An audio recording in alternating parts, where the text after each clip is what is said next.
أعوذ بالله من الشيطان الرجيم بسم الله الرحمن الرحيم وبه نستعين وهو خير الناصر والمعين کبیر قدر سمین و نصیرین رشته حواله سره خصوصا جلکه حواله سره یو بهترین روایات زغوړه ما تاسو خدمت کې پیش کوم او خپل هر کس با ضمیر انسان خپل یو نتیجه ونه وبسوي او هر شو څه خونی کې لور ده خورې ده پیغده ده دغه روایات تنظر کې خپل سوچ باندې وکړي خپل غور وکړي پیغمبر کریم صلی الله علیه و آله نه روایت ده څوريز نه باوريز حضرت جبرائیل علیه السلام را مو باندې نازل شو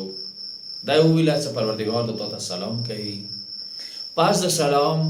خداوند عالم یې ان الابکار من النساء كالثمر على الاشجار پیغلی چلکه په مثال د ونی میوه ده چې کله دغه میوه ټیم راورسیږي کچيري په خپل ټیم باندې د میوه وشو کېدله نو خپخه و الا کچيري خپل ټیم مور باندې تیر شو غیرت هو شمس میرسترګه داغه میر داغه میوه نه پرګدي مګر دا څه خرابې کی هوای نه پرګدي مګر دا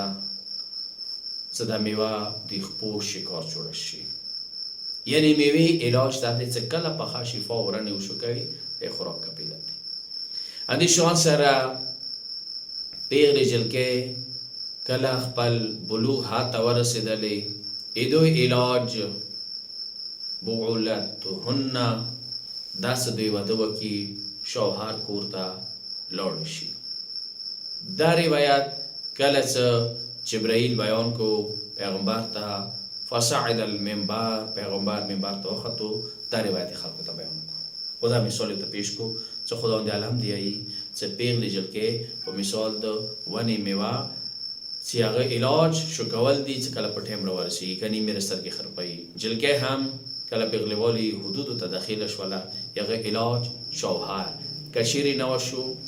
نقصانات او تخبل سترګو سره کسو اخر دعوانا الحمد لله رب العالمين